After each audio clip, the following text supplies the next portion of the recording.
تاجیکان آینه تاریخی ملت تاجیکستان با استقبال 35 سالگی استقلالیت دولتی کارزاری اما روزا با زبان‌های گوناگون دنیا تاجیکستان با تشبس‌های بین‌المللی در سیارت دولت پیشروهند تشبسکار و فتح و نصرت فروغ صبح دانایی کتاب مقامات امنیت باید بیش از هر وقت دیگر هوشیار باشند. سیر و سیاحت برای صنعتی و کشاورزی و علم اجتماعی فروغ معرفت محبوب راهنمای ما جامعه تاجیکستان آزاد و صاحب اختیار.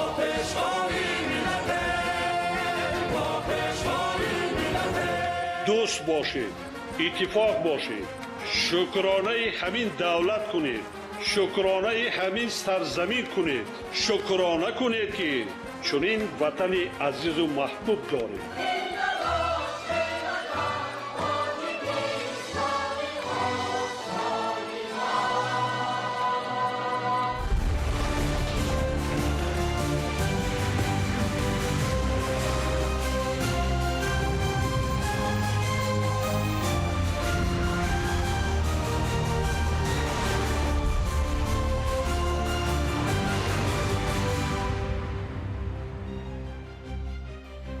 ассалому алайкум бинандаҳои гиромӣ. нашри муфассали барномаи ахборро бо муҳимтарин мавзӯъҳо манзури шумо мегардонем. дар студия бо шумо фахриддини муҳаммад юсуф ва мадина назарзода.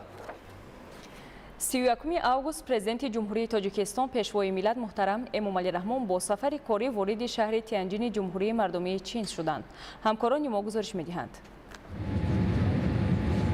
31 август президенти ҷумҳурии тоҷикистон пешвои миллат муҳтарам эмомалӣ раҳмон با سفر کاری واردی شهر تیانجین جمهوری مردمی چین شدند. در فرودگاه بین المللی تیانجین پرزیدنت جمهوری تاجیکستان محترم امامعلی رحمان را نمایندگان والا مقام جمهوری مردمی چین گرم و صمیمی استقبال گرفتند. با افتخار مهمان عالی قدر میدان فرودگاه با پرچم‌های دولتی آرا یافته قراول فخری صف آراسته بود.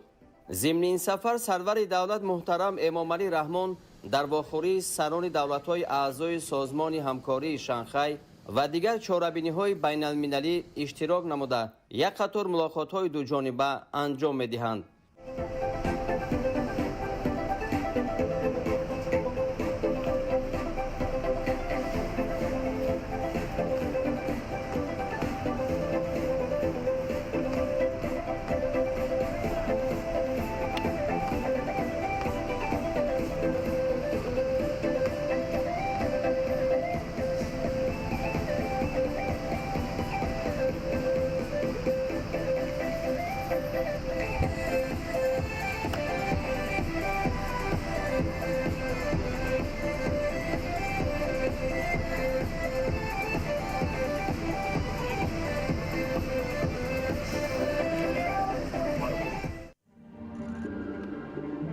یکم آگوست پرزیدنت جمهوری تاجیکستان پیشوای ملت محترم امامعلی رحمان در شهر تیانجین جمهوری مردمی چین در مراسم استقبال راهبران هیئت‌های اشتراک کننده در چهاربینی‌های همایش سازمان همکاری شانگهای اشتراک نمودند. رئیس جمهوری مردمی چین محترم سی جین پین در مرکز بین المللی میتزیان سرور دولت ما محترم امامعلی رحمان را استقبال گرفتند و سپس عکسگیری یکجایی راهبران هیئت‌ها و برنامه کنسرتی برگزار شد.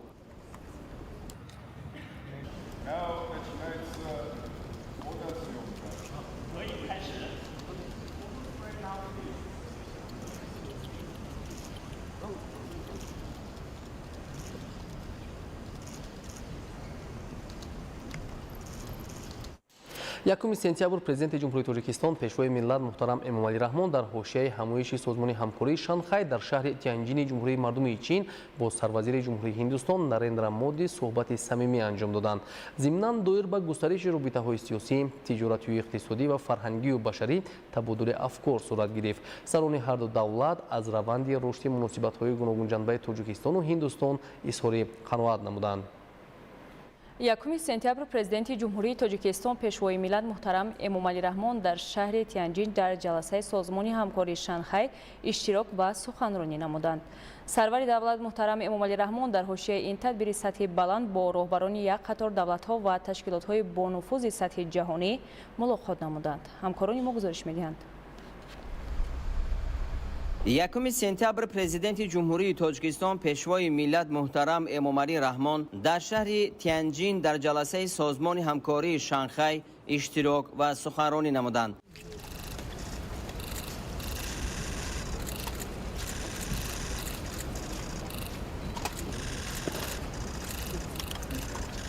سرور دولت ما محترم امامعلی رحمان به رهبر کشور میزبان چین محترم سی جین پین برای در سطح بلند تشکیل نمودن همایش و مهمان نوازی صمیمی اظهار سپاس نمودند. رهبر دولت ما محترم امامعلی رحمان نقش سازمان همکاری شانگهای را در رشد همکاری کشورهای اعضا نظررس ارزیابی کرده گسترش میبعده مکالمه سیاسی با اعتماد را در راه رسیدن به هدفهای سازنده ضرور شمردند. ما رشد همکاری در سمت‌های افضلیت‌ناک اقتصاد از جمله نقلیات و ترانزیت، انرژتیک، صنعت، کشاورزی، اینواسیون و رقمی سازی را مهم می‌شماریم. ابراز داشتند پرزیدنت کشور ما محترم امامعلی رحمان. سرور دولت ما درباره تدبیرهای حکومت جمهوری تاجیکستان در سمت رشد انفراساختار نقلیاتی و از خودکنی اقتدار گیدر انرژتیکی کشور اندیشه‌رانی نمودند. امکانات‌های تاجیکستان برای جلب سرمایه بر رشد صنعت، تأسیس کارخانه‌های معاصر،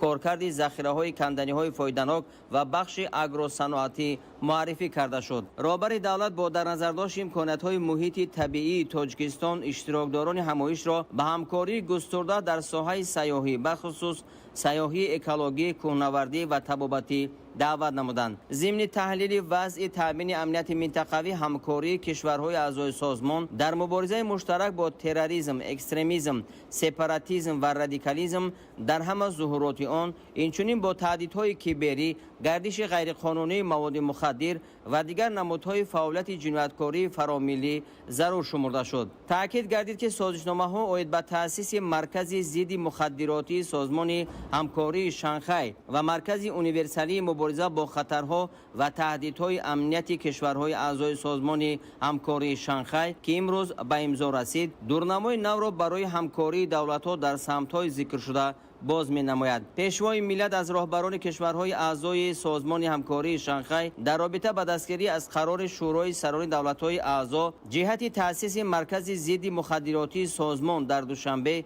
اظهار سپاس نمودند. گفته شد که با مقصد گسترش همکاری بسیار جانبه در مبارزه با تروریسم و منبع‌های مبلغ‌گذاری آن با تشبث تاجیکستان و دستگیری سازمان ملل متحد روند دوشنبه اید به مبارزه با تروریسم فعالانه پیش برده می شود. پرزیدنت کشور ما محترم امامعلی رحمان بار دیگر موقع استوار و تغییرناپذیر تاجیکستان را در سمت حل وضع مرکب در شرق نزدیک و دیگر کشورهای جنگ زده تاکید نمودند. سرور دولت ما اظهار داشتند که مذاکرات و مکالمه راه یگانه حل همه بحران‌ها و نزاع‌ها می‌باشند. در بخش فرهنگ تقویت همکاری فرهنگی و بشردوستانه با لایحه‌های نو تعلیمی و اجتماعی امر مهم دانسته شد. در این ضمن از شریکان دعوت کرده شد که در فورم جوانان کشورهای سازمان همکاری شانگهای که سال آینده در تاجیکستان برگزار می‌گردد اشتراک نمایند. رهبر دولت محترم امامعلی رحمان از تشبث‌های جهانی کشور ما از جمله در سمت حل مشکلات مربوط به آب آشامیدنی و حفظ پریخ‌ها یادآور شده. تاکید نمودند که تاجیکستان زیاده از 20 سال است که مسائل جهانی مربوط به ذخیره‌های آبی، اقلیم و رشد استوار را پیش میبرد. از جمله میدان‌های بین‌المللی روند آب دوشنبه و روند دوشنبه اید به حفظ پریخ‌ها را رشد می‌دهد. پیشبرد تشبث تاجیکستان اید به قبول قطعنامه مخصوص مجمع عمومی سازمان ملل متحد درباره اعلان 10 ساله تحکیم صلح به خاطر نسل‌های آینده ادامه تدبیرهای بشردوستانه کشور ما نامیده شد. پرزیدنت کشور محترم امامعلی رحمان ضرورت همیاری زیچ کشورهای عائله سازمان همکاری شانگهای، سازمان ملل متحد، تشکیلات‌های شریک منطقوی و دیگر جانب‌های منفعت‌دار را تاکید نمودند.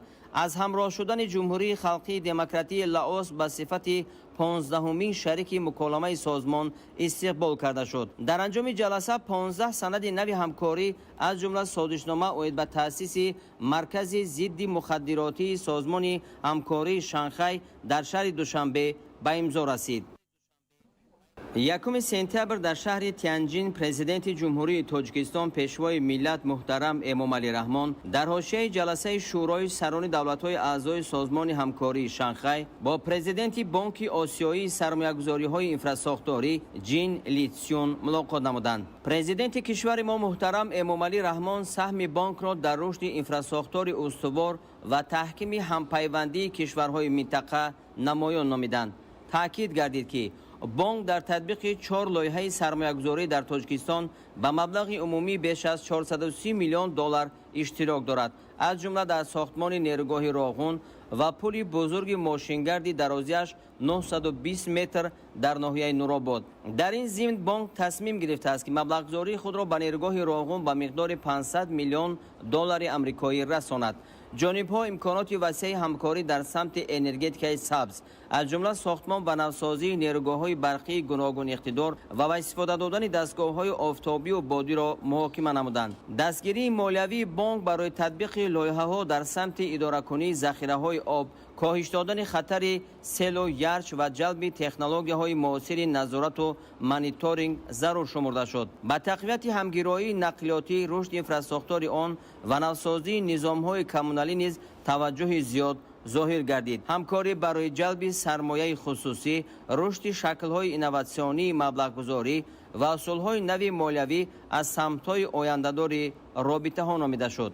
یکم سپتامبر پرزیدنت جمهوری تاجیکستان پیشوای ملت محترم امامعلی رحمان در شهر تیانجین در جلسه سازمان همکاری شانگهای پلوس در موضوع تطبیق بسیار جانبه، تامین امنیت منطقوی و مساعدت به رشد استوار اشتراک و سخنرانی نمودند. رهبر دولت ما محترم امامعلی رحمان بار دیگر به رهبریت کشور میزبان برای تشکیل سطح بلند چاره‌بینی و در دایره سازمان فراهم آوردن امکان خوبی بررسی مسائل همکاری اظهار سپاس نمودند. محترم امامعلی رحمان آید به نقش سازمان همکاری شانگهای در رشد همکاری گوناگون جنبه اندیشه‌رانی کرده، توجه رهبران کشورها و نمایندگان والامقام سازمان‌های اشتراکدار همایش را به مسائل مبرم و حل مشکلات گلوبالی جلب نمودند. با توجه اشتراکداران جلسه سازمان همکاری شانگهای پلوس، تدبیرهای تا امروز انجام داده تاجیکستان در ساحه‌های افضلیتناک نقلیات، گیدروانرژتیک، صنعت و دیگر سمت‌ها رسانده شد. دعوت کرده شد که بر ضد تهدید و خطرهای جهان معاصر همکاری مشترک تقویت داده شود. رهبر دولت ما محترم امامعلی رحمان همچنین از تشبس‌های جهانی تاجیکستان از جمله در سمت حل مشکلات وابسته به آب آشامیدنی و حفظ پریخ‌ها یادآور شده همه کشورها و سازمان و نهادهای منطقوی و جهانی علاقمند را به همکاری ثمره‌بخش دعوت نمودند. یکم سپتامبر ملاقات پرزیدنت جمهوری تاجیکستان پیشوای ملت محترم امامعلی رحمان و پرزیدنت فدراسیای روسیه ولادیمیر پوتین برگزار گردید. ضمن صحبت جانب‌ها مسائل مبرم مناسبت‌های دو جانبه را بررسی نموده دایر به نتیجه‌های همایش سازمان همکاری شانگهای تبادل افکار نمودند. مسائل‌های علاهیده روزنامه بین‌المللی و منطقوی نیز مورد توجه قرار گرفت. همچنین مسائل‌های وابسته به همایش‌های در پیش ایستاده سطح عالی بررسی شد. یکم سپتامبر پرزیدنت جمهوری تاجیکستان پیشوای ملت محترم امامعلی رحمان در شهر تیانجین جمهوری مردمی چین با رئیس جمهوری اسلامی ایران مسعود پزشکیان ملاقات نمودند. پرزیدنت کشور محترم امامعلی رحمان در آغاز صحبت از تمایل افزاینده تماس و ملاقات در سطح‌های عالی و بلند اظهار قناعت نمودند. جانب‌ها به گسترش روابط اقتصادی و تجارتی، همکاری در ساحه‌های انرژتیک، حمل و نقل بین‌المللی، علم و فناوری‌ها، کشاورزی، تندرستی و دیگر بخش‌های برای هر دو جانب منفعت‌آور توجه زیاد ظاهر نمودند. از لغو روابط میان تاجیکستان و ایران که در پیشبرد همکاری در ساحه‌های گردشگری، تجارت، نقلیات، فرهنگ و طب نقش نظررس گذاشته است، استقبال کرده شد. اطراف وضع کنونی مرکب و نااستوار و پیشگویی نشونده در خاورمیانه تبادل افکار صورت گرفت. با تحکیم همکاری در دایره نهادهای بین‌المللی و منطقوی نیز توجه زیاد ظاهر گردید. در این رابطه با کشور دوست برای جانبداری از تشبث تاجیکستان برای تأسیس مرکز ضد مخدراتی سازمان همکاری شانگهای در دوشنبه اظهار سپاس کرده شد. 1 سپتامبر پرزیدنت جمهوری تاجیکستان پیشوای ملت محترم امامعلی رحمان در شهر تیانجین جمهوری مردمی چین در حوزه همایش سازمان همکاری شانگهای با رهبران یک قطار دولت‌ها صحبت‌های صمیمی دایر کرده مسائل رشد و گسترش و تحکیم و توسعه مناسبت‌های دوستی و همکاری را بررسی نمودند. از جمله صحبت‌های سودمند با پرزیدنت جمهوری بلاروس الکساندر لوکاشنکو، پرزیدنت فدراسیون روسیه ولادیمیر پوتین، پرزیدنت جمهوری ازبکستان شوکت میرزیویف، پرزیدنت جمهوری قزاقستان قاسم جامارت توقایف، سروزیر جمهوری هندوستان نارندرا مودی، سروزیر جمهوری ارمنستان نیکول پاشینیان برگزار گردید. 2 سپتامبر پرزیدنت جمهوری تاجیکستان پیشوای ملت محترم امامعلی رحمان در شهر پکین در دایره سفر کاری به جمهوری مردمی چین با سروزیر جمهوری اسلامی پاکستان محترم شهباز شریف ملاقات نمودند. ضمن صحبت حالت کنونی و دورنمای همکاری میان دو کشور بررسی شد. پرزیدنت کشور ما محترم امامعلی رحمان علاقمندی تاجیکستان را بر رشد و توسعه مناسبت‌های گوناگون جنبه تاجیکستان و پاکستان تاکید نمودند. محترم شهباز شریف در نوبت خود اظهار داشتند که دوستی و برادری ما و شما و مردمان پاکستان و تاجیکستان از قلب برمیخیزد و ما به این بلند عرض میگذاریم. مسائل تحکیم و توسعه رابطه‌های دو کشور در عرصه سیاسی، تجارت و اقتصاد، بخصوص انرژتیکا و نقلیات، فرهنگ، علم و معارف، تکنیکا و امنیت و مدافعه محاکمه گردید. رشد میانبعده همکاری بین پارلمانی ضرور دانسته شد. در راه بررسی و حل مجموعه مسائل همکاری اقتصادی و تجارتی، فرهنگی و گومانیتری دو کشور نقش کمیسیون مشترک بین حکومتی مهم دانسته شد. در این زمینه جانب‌ها خواستار بیشتر فعال گردیدن دیگر وسیله‌های پیشبرد همکاری از جمله گروه کاری نفت و گاز، انرژتیکا و شورای مشترک صاحبکاران شدند. تأکید گردید که در شرایط کنونی برای هر دو جانب همکاری در ساحه نقلیات اهمیت کلیدی دارد. در این سمت تأسیس شورای مشترک شرکت‌های بارکشانی دو کشور اقدامی مؤثر شمرده شد. علاقمندی کشور ما برای دسترسی به دالان‌های بین‌المللی نقلیاتی و بندرهای جهانی ابراز گردید. همکاری در ساحه هیدروانرژتیکا و رشد بازار نیروی برق در منطقه از جمله تطبیق سریع طرح کاسا هزار مهم ارزیابی گردید. ضمن بررسی مسائل همکاری در ساحه امنیت، موضوع مبارزه با تروریسم بین المللی، افراطگرایی، پیشگیری از گردش غیرقانونی مواد مخدر و دیگر ظهورات جنایتکاری متشکل فراملی محاکمه شد. ضمن صحبت نتیجه های جلسه شورای سران دولت های اعضای سازمان همکاری شانگهای، مسئله های علاهیده روزنامه بین المللی و منطقوی نیز مورد توجه جانب‌ها قرار گرفتند.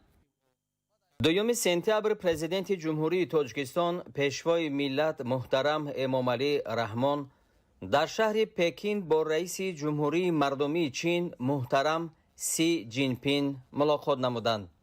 در واخوری مجموعی مسائل همکاری دو جانبه و بسیار جانبه تاجیکستان و چین از جمله رابطه‌ها در چهارچوب سازمان‌های بین‌المللی و منطقوی با توجه زیاد بر روزنامه سازمان همکاری شانگهای بررسی شد. پرزیدنت کشور ما محترم امامعلی رحمان تاکید داشتند که ما سهم شایسته شما را جناب سی جینپین در توسعه همکاری گوناگون جنبه کشورهایمان بلند ارزیابی می‌نماییم. تاکید گردید که با وجود شرایط مرکب گیوسیاسی سازمان همکاری شانگهای در تامین امن و ثبات و گسترش رابطه‌های سودمند بین دولتی سهم خود را می‌گذارد. سرور دولت ما با تأکید دستگیری تشبث نوی اداره گلوبالی رئیس جمهوری مردمی چین اظهار داشتند که این تشبث با تلاش‌های پیوسته جانب تاجیکستان جهت تأمین ولایت قانون، صلح کامل، امنیت و رشد استوار همسان است و برای پیشبرد هدف‌های مشترک ما ظرفیت زیاد دارد. جانب‌ها از تکمیل ابزارهای همکاری در قالب آسیای مرکزی چین اظهار قناعتمندی نمودند. به مسئله گسترش منبع‌های همکاری در همه عرصه‌های جوابگوی منفعت‌های مردمان دو کشور از جمله اقتصادی و تجارتی، رقمی کنانی، تجدید و رشد انفراساختار نقلیاتی، لوجستیک، استفاده امکانات‌های ترانزیتی، جلب سرمایه و تکنولوژی‌های چین به اقتصاد تاجیکستان توجه زیاد ظاهر گردید. تأسیس مرکزهای خدمترسانی اطلاعاتی و تکنولوژی، تحکیم امنیت کیبری، استفاده از ذهن صنعی و تکنولوژی‌های رقمی از سمت‌های دیگر همکاری استراتژی نامیده شد.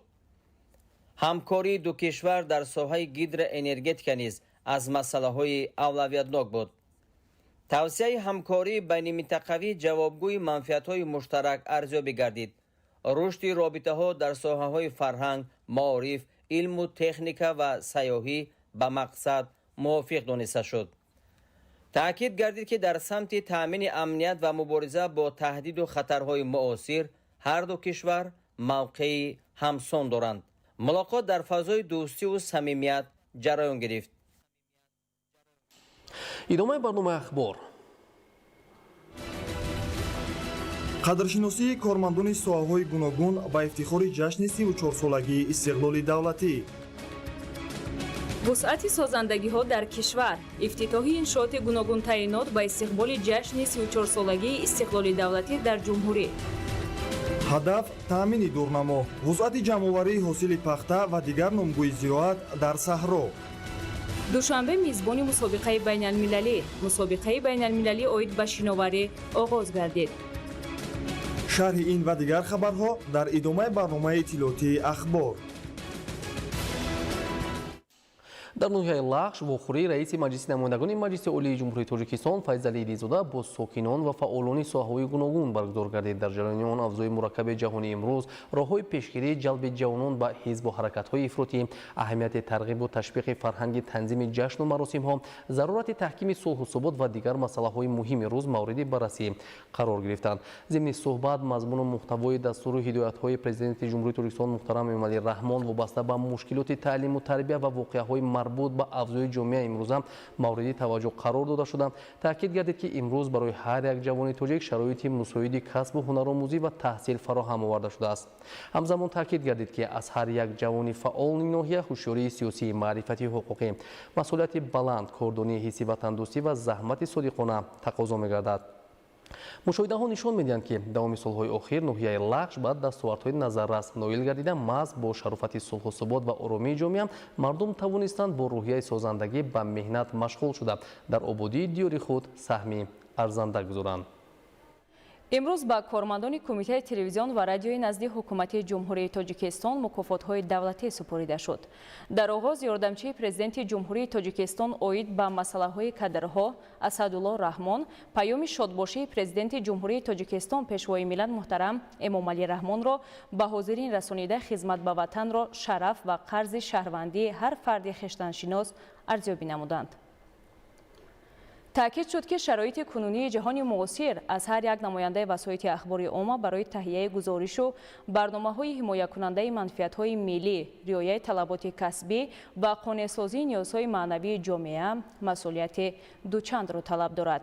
ҳамин тариқ бо фармони президенти ҷумҳурии тоҷикистон дар бораи сарфарозгардонии кормандони соҳаҳои илму фарҳанг, тандурустӣ, истеҳсоли мол ва хизматрасонҳо, мақомоти маҳаллии ҳокимияти давлатӣ, дигар хизматчиёни давлатӣ ва соҳибкорон бо мукофотҳои давлатии ҷумҳурии тоҷикистон ба кормандони зерсохторҳои кумитаи телевизион ва радиои назди ҳукумати ҷумҳурии тоҷикистон мукофотҳои давлатӣ аз ҷумла медали хизмати шоиста ва ифтихорномаи ҷумҳурии тоҷикистон супорида шуд.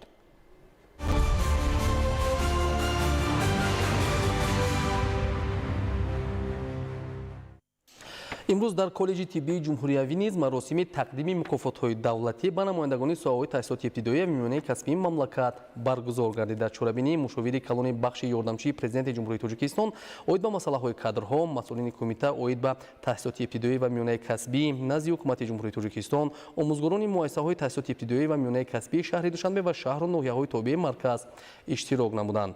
Иброз гардид, ки имрӯз Тоҷикистони соҳиби истиқлол таҳти сарварии хиратмандонаи президенти ҷумҳурии Тоҷикистон пешвои миллат муҳтарам Эмомалӣ Раҳмон дар роҳи таҳкими давлатдорӣ ва созандагии қадамҳои устувор мегузоранд. Дар ин раванд нақши илму таълим беназир аст, зеро маҳз омӯзгорон бо заҳмати софдилонаю садоқатмандӣ ояндаи миллатро месозанд ва фарзандони аҳли ҷомеаро дар роҳияи худшиносӣ, меҳанпарастӣ ва созандагӣ тарбия менамоянд. Сипас дар вазъияти тантанавӣ як қатор кормандони соҳаи таҳсилоти ибтидоӣ ва миёнаи касбии мамлакат бо мукофотҳои давлатӣ, медали хизмати шоиста ва ифтихорномаи ҷумҳурии Тоҷикистон қадрдонӣ гардиданд. дар ноҳияи Балҷувон бо вусъати бунёдкориву созандагиҳо рушду пешрафти соҳаҳои муҳими хоҷагии халқ таъмин гардида, сокинон дар фазои осоишта зиндагӣ ва фаъолият доранд. ҳоло дар ноҳия барои истиқболи сазовор аз ҷашни 34-солагии истиқлоли давлатӣ тадбирҳои ободонӣ идома дошта, раванди омодагиҳо дар сатҳи зарурӣ ҷараён дорад. тафсилоти бештар дар гузориши навбатӣ. заминаи асосии пешрафту тараққиёти рӯзафзуни ҷумҳурии Тоҷикистон чун дарахти азиму боровар аз устувориву мустаҳкамии решаҳояш ки пойдории истиқлолу таъмини амнияти суботи сартосарист манша мегирад. сокинони ноҳияи Балҷувон бо ифтихор аз фазои рӯҳбахши кишвари соҳиби истиқлол дар натиҷаи фаъолияти самарабахши меҳнатӣ нишондодҳоро дар ҳама бахшҳои хоҷагии халқ афзоиш дода истодаанд. то таҷлили яке аз ҷашнҳои милливу муқаддас 34-солагии истиқлоли давлатӣ ки рӯзҳои ба шумор боқӣ мондааст, айни замон талошу заҳматҳои сокинони ноҳия баҳри омодагии сазовор ба истиқболи ин ҷашни пурифтихор равона гардидааст. айни ҳол мо дар арафаи таҷлили 34-умин солгарди истиқлолияти давлатии ҷумҳурии Тоҷикистон қарор дорем. мардуми сарбаланди ноҳияи Балҷувон чун дигар шаҳру навоҳии ҷумҳурӣ кӯшиш менамоем ки ҷашни истиқлолияти давлатиро бо дастовардҳои арзанда пешвоз гирем ва саҳми арзандаи худро дар рушду шукуфоии ватани азизамон Тоҷикистони соҳибистиқлол бигузорем. ноҳияи Балҷувони вилояти Хатлон ки ҳамсоли истиқлоли давлатӣ аст, айни замон дар ҳоли рӯ ба рушд қарор дорад. суръат бахшидани раванди корҳои сохтмонӣ дар бунёди иншооти гуногун таъинот, вусъати ободониву созандагиҳо ва татбиқи дигар ҳадафҳои муҳиму шоиста дар ноҳия аз марому мақсадҳои асосии сокинон дар заминаи тасдиқи нақшачорабиниҳои муайяну мушаххаси мақомоти иҷроияи ҳокимияти давлатии ноҳия ба истиқболи сазовор аз ҷашни 34-солагии истиқлоли давлатӣ маҳсуб меёбад. ҳоло омодагиҳо ба муносибати ин ҷашни фархунда дар сатҳи баланд идома дорад. дар баробари дастгириҳои мунтазами ҳукумати ҷумҳурии Тоҷикистон ва ташаббускориҳои мақомоти иҷроияи ҳокимияти давлатӣ, сокинону соҳибкорони ватанӣ низ дар ободиву осоиштагии ин гӯшаи диёр саҳми назаррас доранд. сокинон пешрафти соҳаҳои муҳими хоҷагии халқи ноҳия ва дастовардҳои ба маротиб афзояндаро дар ҳама бахшҳо самараи сулҳу пойдории истиқлоли давлатӣ медонанд. аз ин рӯ таҷлили ҳамасолаи ин ҷашни пурифтихори миллӣ бо омодагиҳои ҳамаҷониба ва дастовардҳои меҳнатӣ истиқбол карда мешавад. мо мардуми сарбаланди ноҳияи Балҷувон дар баробари ҳамаи ғамхориҳои ҳукумати ҷумҳурӣ бахсус пешвои муаззами миллат кӯшиш менамоем ки барои боз ҳам ободу зебо намудани ватани азизамон Тоҷикистони соҳибистиқлол саҳми арзандаи худро бигузорем ва намин ваҳдати миллӣ, истиқлолияти комил, сулҳу субот ва зиндагии орому осоиштаи миллати сарбаланду бо фарҳанги тоҷикро ҳамчун гавҳараки чашм, ҳис ва муаррифӣ намоем. ба муносибати истиқболи ҷашни 35-солагии истиқлоли давлатӣ ки дар қаламрави кишвар амалисозии лоиҳаҳои муайяни бунёди иншооти гуногун таъинот ҷараён дорад, дар ноҳияи Балҷувон 257 иншоот нақшагузорӣ гардида, татбиқи зиёда аз 200 лоиҳаи он бо ҷалби маблағҳои ғайрибуҷетӣ дар назар дошта шудааст. аз шумораи умумии 170 иншооти то имрӯз ба истифода дода шуда, 149 иншооти он бевосита бо ҷалби соҳибкорон ва дигар шахсони саховатпеша амалӣ шудаанд. дар заминаи иҷрои лоиҳаҳои пешбинишуда тадриҷан бунёдкориву созандагиҳо дар ноҳия афзоиш ёфта, бо таъмини ободониву пешрафт сатҳи некӯаҳволии мардум низ ба маротиб рӯ ба беҳбудӣ дорад. олим носирзода, хуршеди нодирхон, ноҳияи Балҷувон, ахбор.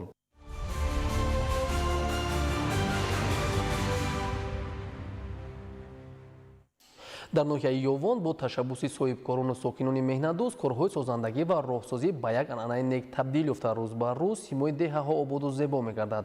Аз анҷоми иқдомҳои созандагӣ Исмоил Соҳибназарён ва Баҳодур Қурбонзода гузориш медиҳанд. дар ноҳияи Ёвон анъанаи неки ободониву бунёдкорӣ рӯз аз рӯз густариш меёбад. бо дастгирии мақомоти маҳаллӣ, саҳми соҳибкорон ва ҳамкории фаъолонаи сокинон, роҳсозӣ дар ноҳия ба як амали созандагӣ табдил ёфтааст.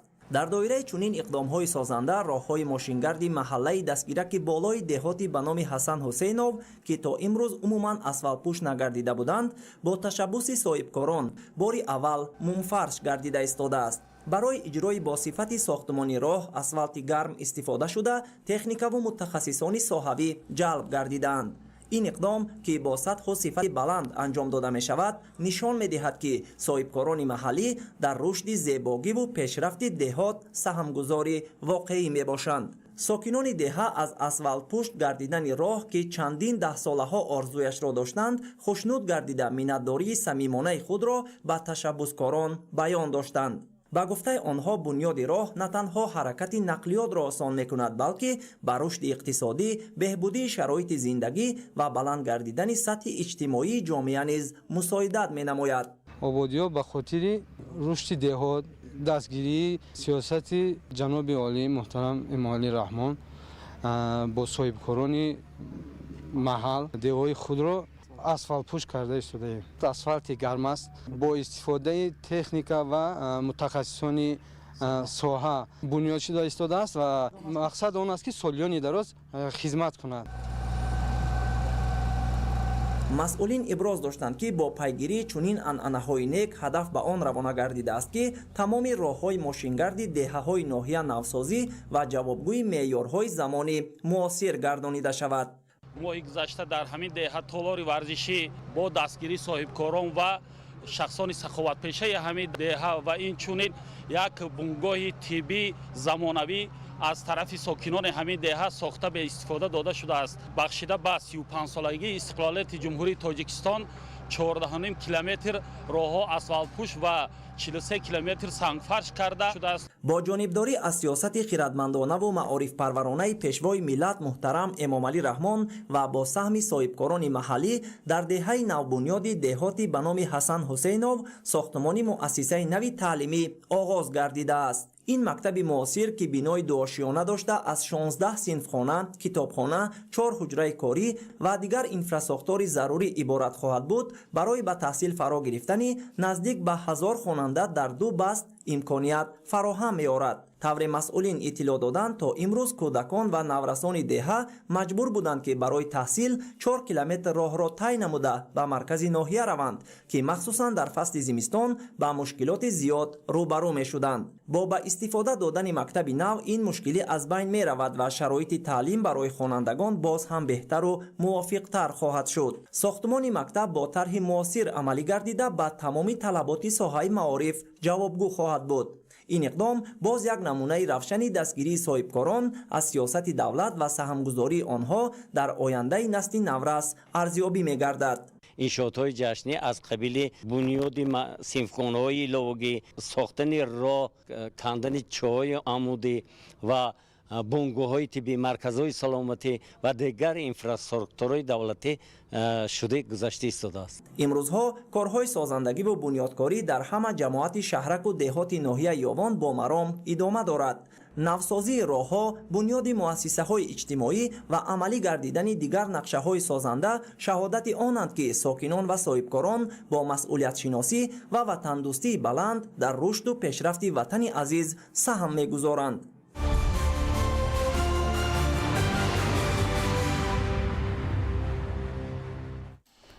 бахшида ба ҷашни 34-солагии истиқлоли давлатӣ ва дар доираи соли нави таҳсилии 2025-2026 дар шаҳри Истаравшан бо иқдоми сокинону соҳибкорон як зумра иншооти соҳаи маориф мавриди истифодаи умум қарор дода шуд.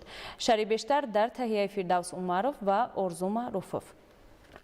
آموزگاران و محصلین همه زینه تحصیل ایسرافشان باستانی سال نو تحصیلی 2025-2026 را با شکوه و شهامت و ارمغان‌های نو استقبال گرفتند. از جمله در نزد مؤسسه تحصیلات میانه عمومی رقم 31 دهه یکتال جماعت دهات صبرستان مرکز انکشاف بروقتی کودک با فراگیری 50 نفر در دو بست ساخته مورد استفاده قرار داده شد. انشاءات مذکور با تمام شرایط تعلیم و لوازمات خوانش مجهز بوده با کمک و دستگیری‌های مقامات اجرایی حکومت دولتی شهر ایسرافشان و مبلغ‌گذاری‌های کمیته پدران و مادران بنیاد گردیده است. علاوه بر این در حدود مؤسسه مذکور بینای نو و زمانوی آشخانه به استفاده داده شده در مجموع جهت بنیاد انشاءات ذکر گردیده بیش از 100,000 سومانی مبلغ صرف گشته است. در دهه آباددره جماعت دهات زرحلال نیز با اقدام و تشبث صاحبکار محلی نورالله قادرقلوف بینای علاوگی مؤسسه تحصیلات میانه عمومی رقم 42 بنیاد و مورد استفاده قرار گرفت. انشاءات مذکور از 6 صنفخانه زمانوی و یک عدد اتاق کاری عبارت بوده جهت به تعلیم و تربیت فرا گرفتن 300 نفر محصلین در دو بست پیش بینی گردیده است. مبلغ لایحه‌ای انشاءات ساحه معارف 700,000 سومانی را تشکیل داده تحفه ارزشمند به استقبال ارزنده جشن 34 سالگی استقلالیت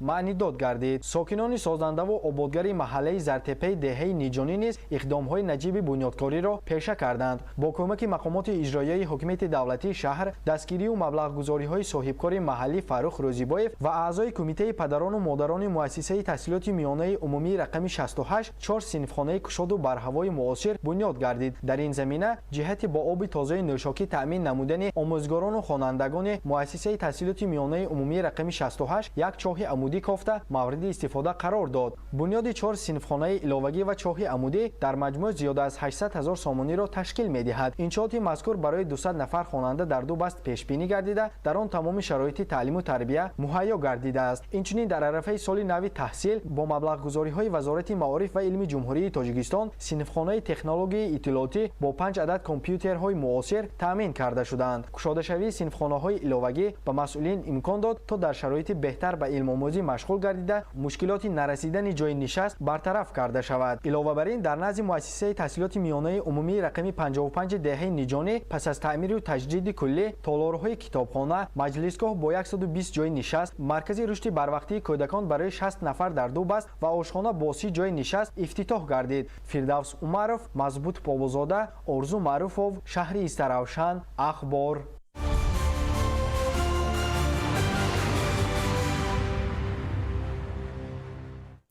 در ناحیه رشت به استقبال جشن 35 سالگی استقلال دولتی بنیاد بیش از 400 انشاءات خواجگی خلق پیش بینی شده است. کارهای سازندگی در ناحیه وسعت داشته. انشاءات به نقشه گرفته شده مرحله به مرحله استفاده داده می شود. گزارش در این خصوص.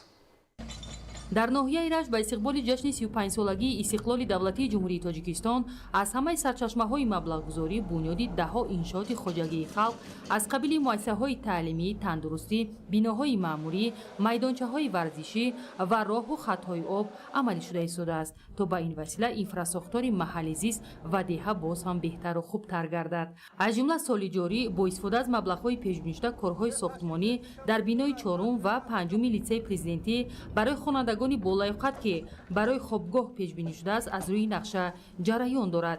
این موسا کارگران در آشیانه دویم خوابگاه کارهای برداشتن دیوارهای خشتی و پلیته‌های بالاپوش بنا را انجام داده ایستادند. از روی لایحه ساختمانی لیسه پرزیدنتی از 5 بنای کشاد و برهوا از جمله 2 بنای تعلیمی، آشخانه، کتابخانه، تالار ورزشی و دیگر زیربناهای علاوگی عبارت میباشد. در روند کارهای آبادانی در دهه قزناق از حساب مبلغ‌های مقامات محلی ساختمان بنای آشیانه معموری جامعه دهات نصرت المحسوم آغاز گردید. عین زمان کارگران در آشیانه یکم بنا دیوارهای خشتی را برداشته ایستادند تا انشاء در مدت پیش بینی شده به استفاده داده شود. در جامعه دهات به نام باقی رحیمزاده با اقدام صاحبکار و اهالی دهه سنگ ملک تالار بالاپوش ورزشی، گوشتینگیری و میدان زمانوی برای فوتبال و والیبال بنیاد کرده ایستادند تا در آینده جوانان به ورزش جلب کرده شوند. کارهای ساختمان اساسی انجام یافته اهالی طریق حشر به تخت و هموارکنی و آبادانی گرد و اطراف انشاءات مشغول می باشند. در یک قطار دهه‌های جماعت قلعه سرخ با مقصد برطرف نمودن نورساگی جای نشست از حساب مبلغ‌های مقامات محلی و سهم اهالی بنای نوی تعلیمی بنیاد شده است تا برای تحصیل خوانندگان شرایط‌های زمانوی مهیا گردد. همین طریق کارهای آبادانی در دیگر دهات ناحیه رشت ادامه داشته садҳо нафар коргарон ба корҳои сохтмонӣ машғул мебошанд то иншооти бунёдшавандаи маҳал дар муддати пешбинишуда ба истифода дода шавад.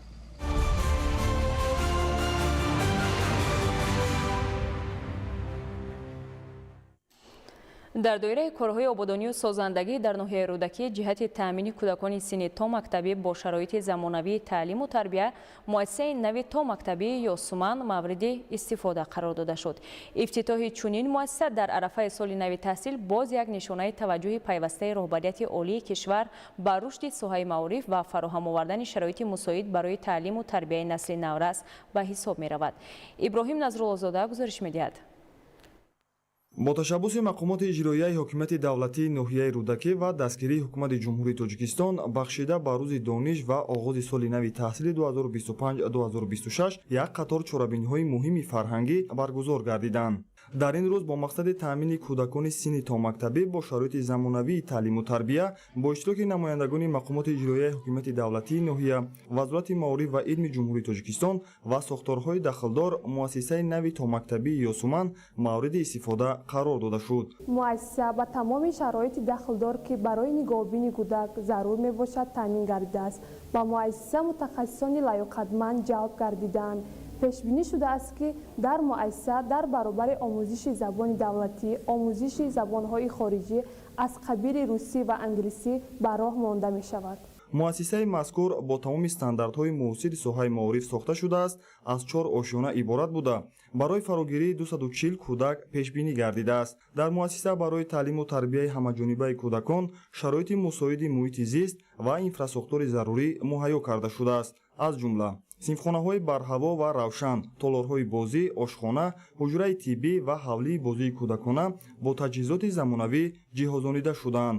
ёдовар мешавем ки муассисаи мазкур бори аввал 26 октябри соли 2024 бо иштироки президенти ҷумҳурии Тоҷикистон пешвои миллат муҳтарам Эмомалӣ Раҳмон ба истифода дода шуда буд. он замон бинои муассиса дуошона буда барои қабули 160 кӯдак пешбинӣ гардида буд.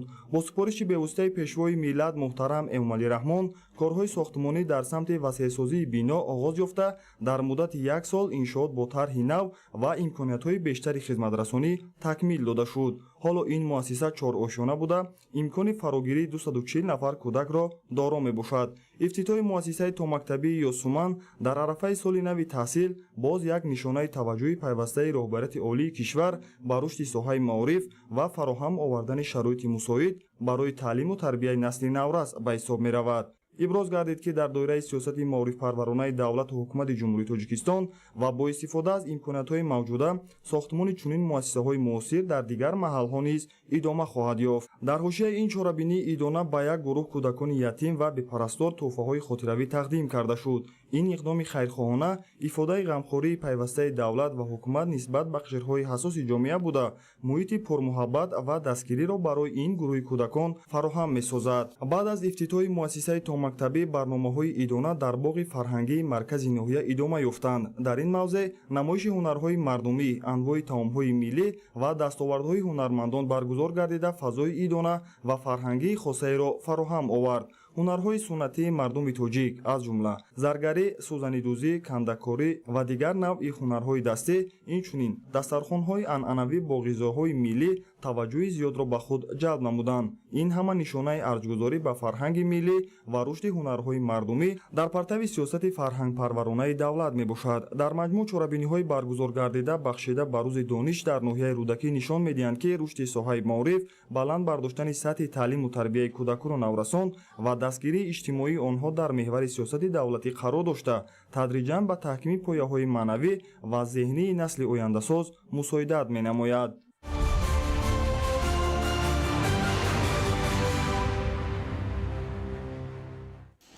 дар вилояти Суғд наздики 1300 коргоҳ корхонаҳои саноатӣ фаъолият дошта 253 навъи маҳсулот истеҳсол карда мешавад.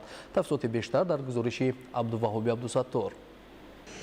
дар вилояти суғд нақшаи бунёду ба кор даровардани 705 коргоҳу корхонаи нави саноатӣ 85% иҷро шудааст. яъне дар давраи омодагӣ ба ҷашни 35-солагии истиқлоли давлатӣ дар вилоят бо саҳми мақомоти давлатӣ ва соҳибкорону сармоягузорон дар умум 669 иншооти истеҳсолӣ мавриди баҳрабардорӣ қарор дода шуд ва 36 коргоҳу корхонаи боқимонда то охири соли равон ба истифода дода мешавад.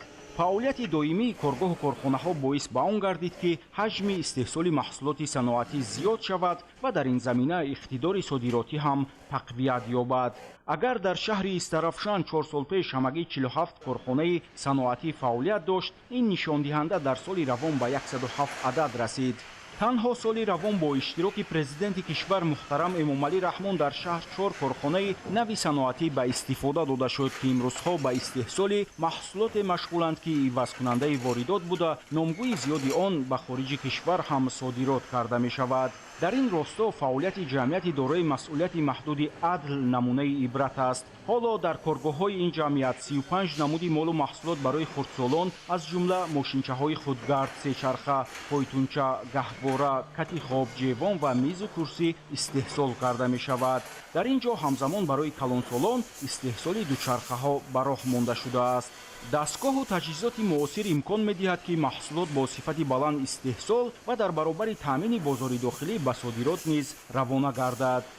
7 ноябри соли 2024 бо иштироки пешвои миллат муҳтарам эмомалӣ раҳмон марҳилаи дуюми коргоҳи истеҳсоли дучарха ва бозичаҳои гуногун ба истифода дода шуд. бо таъсиси коргоҳи нав 20 ҷои нави корӣ фароҳам оварда шуда шумораи умумии кормандон ба 124 нафар расонида шуд.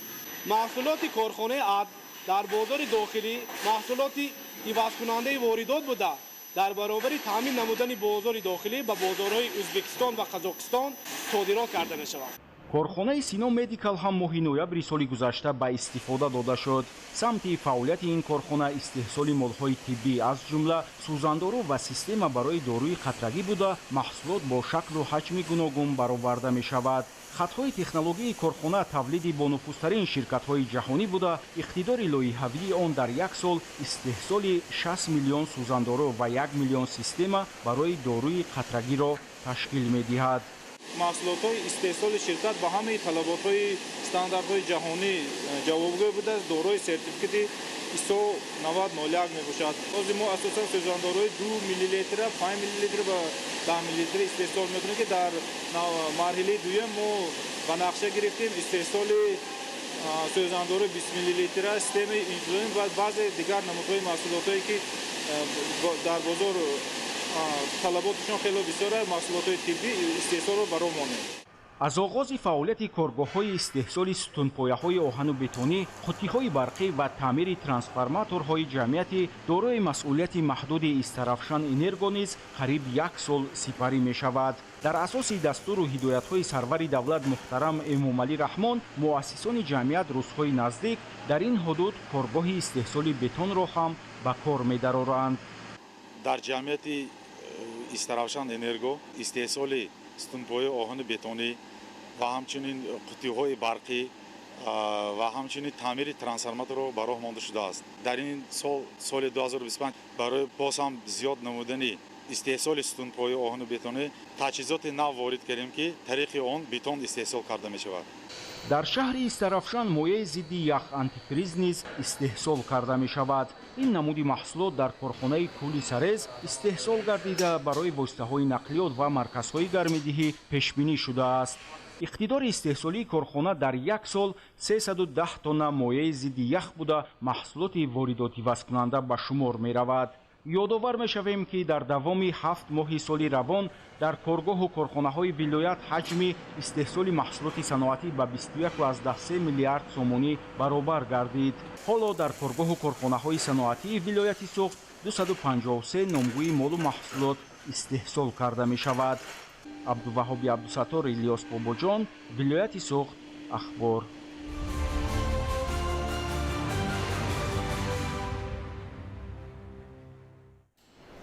кишоварзони ноҳияи кушониён соли ҷорӣ дар майдони 10730 гектар пунбадона киш намуданд ки имрӯзҳо ба ҷамъоварии ҳосили он машғул буда ҳамарӯза то 4 тонна пахта ҷамъоварӣ ва ба корхонаҳои коркарди пахта ворид месозанд. ҳамкорони мо гузориш медиҳанд.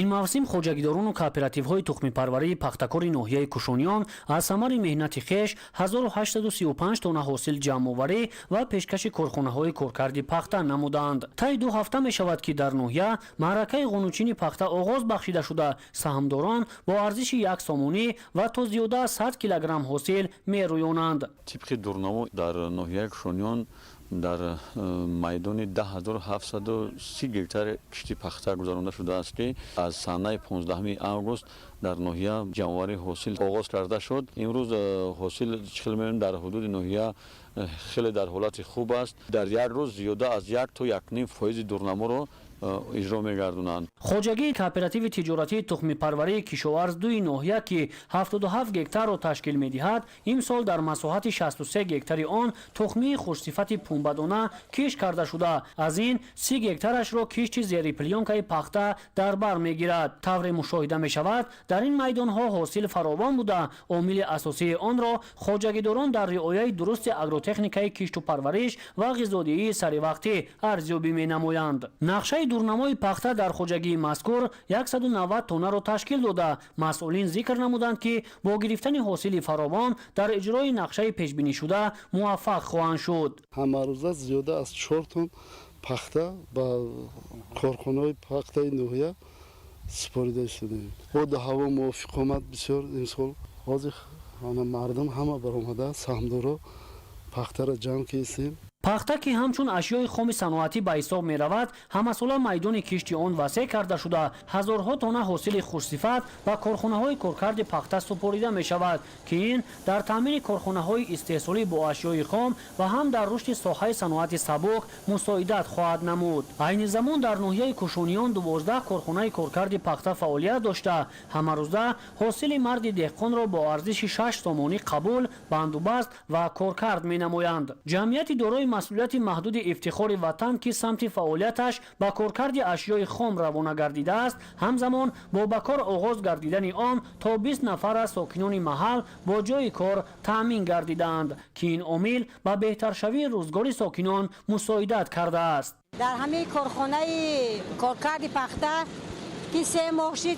فعالیت خود را به راه مانده است. دوام 2 هفته شد که به پخته قبول کنی شروع کرده است. ما زنان دهه با پیشوای ملت مینداری خودمون میرسانیم که چنین کارخانه بنیاد یافتند. ما زنهای خانشین به جای کار تامین شده زندگی خود را به پیش برده ایستاده‌ایم. بنابر اطلاع مسئولین شعبه کشاورزی ناحیه امسال طبق نقشه از حدود ناحیه باید 26000 تن پخته جمع‌آوری و پیشکش کارخانه‌های پخته تازه‌کنی گردانیده شود. با این مقصد حالا در همه خوجگی‌های دهقانی و کооператив‌های تخمی پروری معرکه قونوچینی حاصل پخته با مرام ادامه دارد. سمندر شایب موسی نور محمد، ناحیه کشانیان، اخبار.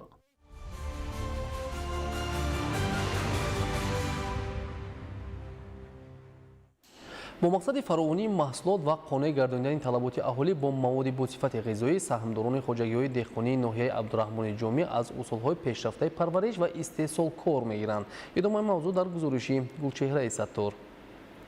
даврони соҳибистиқлолӣ ба кишоварзи тоҷик имкон дод ки дар асоси саҳм соҳиби замин гардида бо истифода аз фарҳанги баланди заминдорӣ маҳсулоте истеҳсол кунад ки аввалан эҳтиёҷи хонавода баъдан бозорҳои дохилиро бо маҳсулоти аз лиҳози экологӣ тозаю воридот ивазкунанда ва ба содирот мувофиқ истеҳсол намояд. موافقی معلوماتی به دست آمده شماره خوجگی‌های دهقانی در جمهوری به نزدیک 200,000 میرسد که سهمداران آنها اهلانه مهنت کرده سبد استعمالی را با مواد غذایی تأمین می‌نمایند. خوجگی تخمی پروری دوبیده در ناحیه عبدالرحمن جامی از زمره خوجگی‌های میباشد که در بلند برداشتن استحصال میوه و سبزوات، غله‌دانگی و پخته و دیگر پالیزی‌ها سهمی نظر است دارد. در برابر پرورش و استحصال دیگر زراعت، سهمداران خوجگی دهقانی دوبیده در بین تاگزار جوان پرورش کدوро ба роҳ монданд ки аз ин ҳисоб низ манфиати хеле зиёд ба даст овардан мумкин аст. хоҷагӣ дорои 32 гектар замин буда дар 20 гектараш пахта, дар 4 гектар замин боғ ва байни боғ низ кишти пахтаю каду ва дигар сабзавотро ба роҳ мондааст. дар соли 2023 тасмим гирифтем ин боғро ҷавон кунем. ба ин хотир соли гузашта аллакай мо ҳамаи он ниҳолҳое ки вуҷуд доштанд бартараф кардем ва дар ҷои онҳо навҳои замонавӣ, навҳои аватар ва навҳои шоҳонаю президент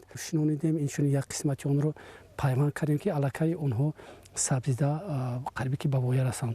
ба хотири он ки мо боғро ҷавон кардем ва қисмати болои тогзор то андозаи холӣ монд имсол ҳамин хел як иқдом гирифтем ки ҷойҳои холӣ тогзорро каду шинонда онро пур намоем. ба қавли хоҷагидор ин усули парвариш самари бештар медиҳад ва таъмаш низ фарқкунанда аст. кадуи фазои боло ба пуррагӣ аз афтоб ғизо мегирад, инчунин аз замин боло аст. ба ҳамин хотир ҳам дар гирду атрофи 360 градуси вай ҳавои тоза мерасад ва аз ин лиҳоз таъми он дигар мешавад, яъне лазизтар мешавад, ширинтар мешавад нисбати кадуе ки дар замин парвариш карда мешавад. ҳаҷмаш ҳам калонтар мешавад, лекин албатта мо кӯшиш кардем ки он кадуҳоеро шинонем ки ҳаҷми ниҳоят калон надошта бошанд, чунки онҳоро нигоҳ доштан ниҳоят вазнинӣ ба бор меорад. тахминан ҳамин кадуи мо шояд 15 килограмм барояд. имрӯз хоҷагидорони соҳибтаҷриба кӯшиш менамоянд ки бо ҳар роҳу усул аз замини зархези диёр фоидаи беҳтар гирифта иқтидорҳои истеҳсолиро мустаҳкамтар созанд. серсоҳагӣ ва усулҳои муосири парвариш ба саҳмдорони деҳот имкон медиҳад ки тамоми фасли сол бозорҳои истеъмолиро бо сабзавоти тару тоза ва дигар маҳсулоти истеҳсоли худдӣ таъмин карда аз ҳисоби меҳнат фоидаи соф ба даст оранд.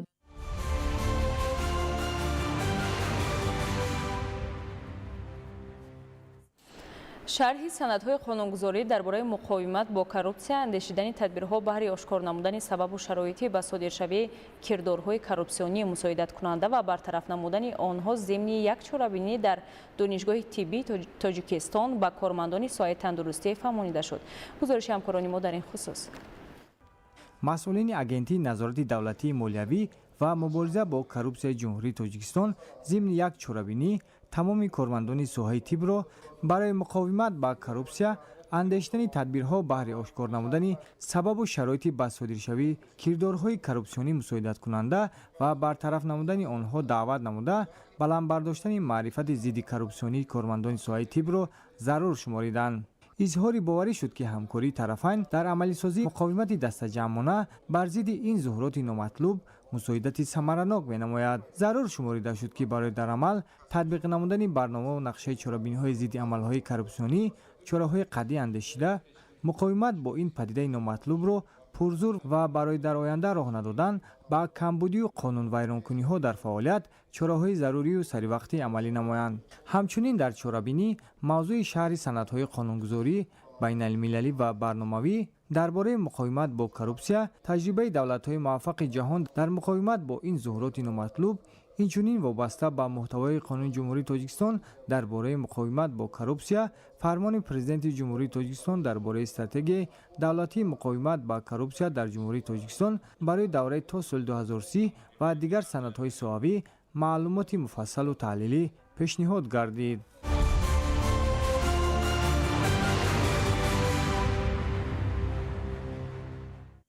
мутахассисон ва олимони соҳаи роҳу нақлиёти кишварҳои иттиҳоди давлатҳои мустақил дар шаҳри Душанбе барои баррасии масъалаҳои истифодаи технологияҳои инноватсионӣ дар самти роҳсозӣ ҷамъ омаданд.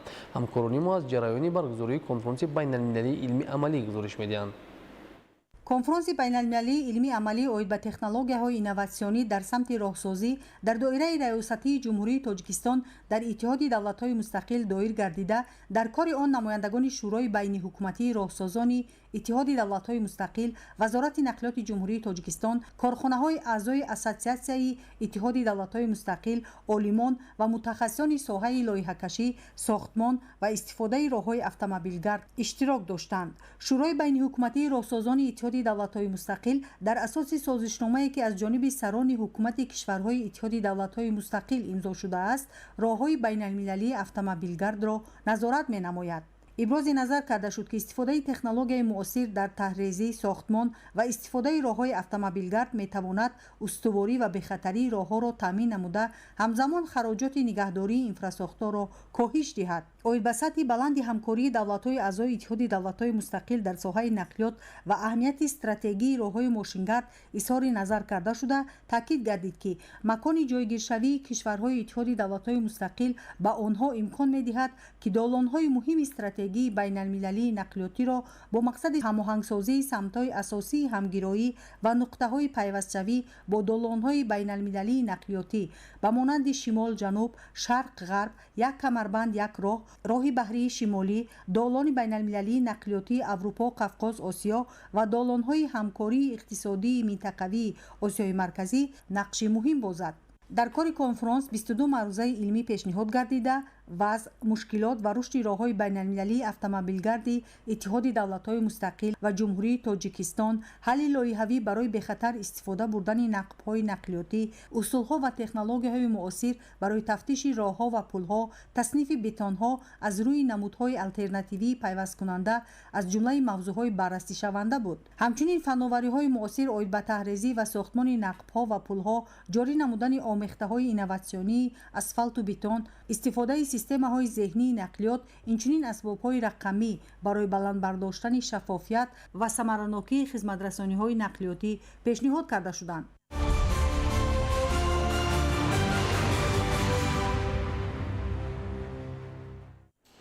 пойтахти Тоҷикистон шаҳри Душанбе ба макони асосии баргузории ҳамоишу чорабиниҳои сиёсӣ, фарҳангӣ ва варзишии сатҳи байналмилалӣ табдил ёфтааст.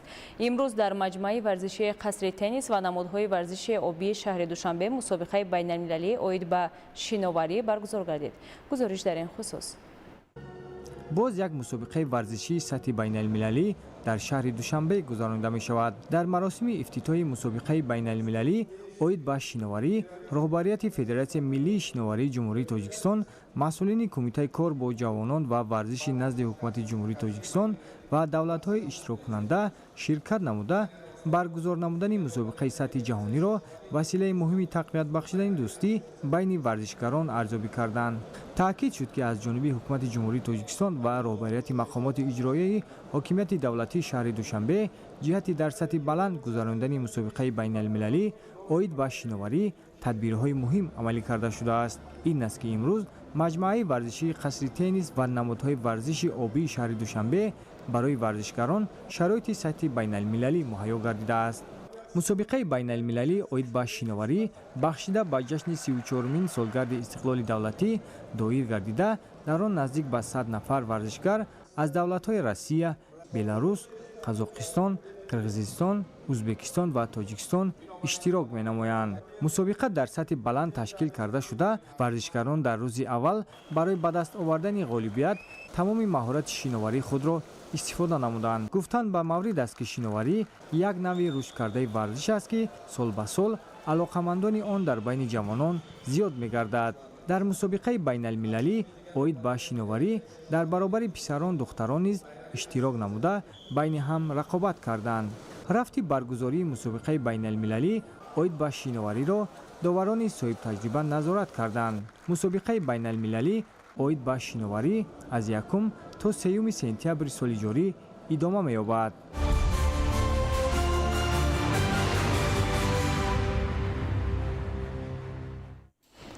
бинандаҳои гиромӣ, ин буд нашри муфассали барномаи тиловати ахбор. тансияту хонобод бошед.